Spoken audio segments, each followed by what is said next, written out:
Así es, digamos, en general en la primera infancia es donde se detectan los chicos dentro del espectro autista, ¿no? Más allá de que más adelante hay chicos que quizás no están tan gravemente comprometidos, y es más, hay hasta gente adulta que nunca recibió el diagnóstico y lo recibe de la adultez. Pero bueno, digamos que la mayoría de la gente siempre es diagnosticada durante la niñez. Y acá en Argentina consideramos que más o menos el promedio del diagnóstico ronda los 4 años de edad. Aunque en realidad podríamos diagnosticarlo antes si nosotros pudiéramos prestar atención a las señales de alarma que hay gente que sí capta, que generalmente tienen que ver con los padres o las abuelas o los maestros de educación inicial. Si nosotros, los profesionales de la salud, pudiéramos escuchar cuando hay alguien que le preocupa algo acerca del desarrollo de su hijo y hacia actuar en consecuencia, podríamos estar bajando ese promedio de 4 años de edad probablemente hacia los 2 años de edad. Y si nosotros lográramos hacer eso, estaríamos cambiando el juego o el tablero en relación a las condiciones del espectro autista en este país. Así que el espectro autista está conformado por personas, un grupo de personas muy heterogéneas, o sea, son muy distintas entre sí. Lo que sí comparten todos entre sí, y por eso se dice están dentro del espectro autista, es que tienen desafíos sociocomunicacionales, o sea, desafíos a la hora de interactuar con otras personas, desafíos a la hora de comunicarse con otras personas, y un patrón muy restringido y repetitivo de intereses o conductas y actividades. ¿Sí? Esos son como los dos criterios diagnósticos principales del espectro autista. Ahora, toda la gente que sí comparte estos dos criterios se diferencia entre sí por tres cuestiones principales.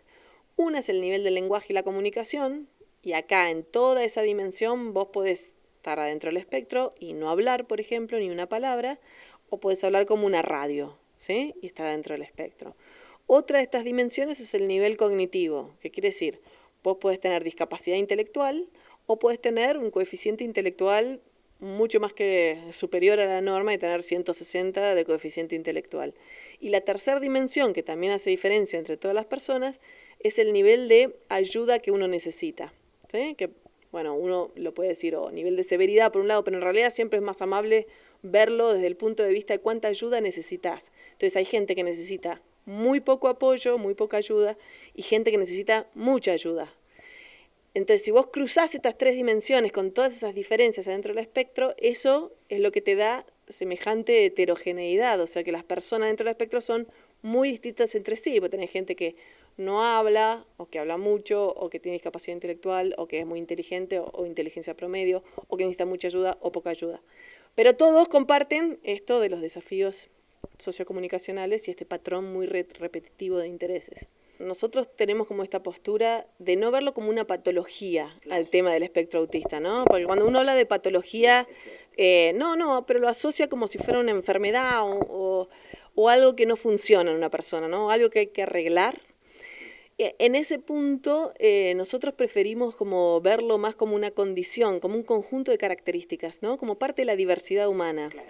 En ese punto, cuando vos lo mirás así, en realidad no estás tratando de arreglar a una persona y que sea normal, entre comillas. Obviamente tratando de brindarle todos los apoyos para que esa persona sea feliz y ejerza plenamente sus derechos y tenga una plena inclusión y participación en la sociedad. Le estás brindando apoyos y ayudas, pero no lo estás tratando de arreglar. Entonces, acá es donde empieza a tallar muy fuerte. Primero, obviamente, que las personas que necesitan menos ayuda probablemente menos hayan contactado el sistema de salud.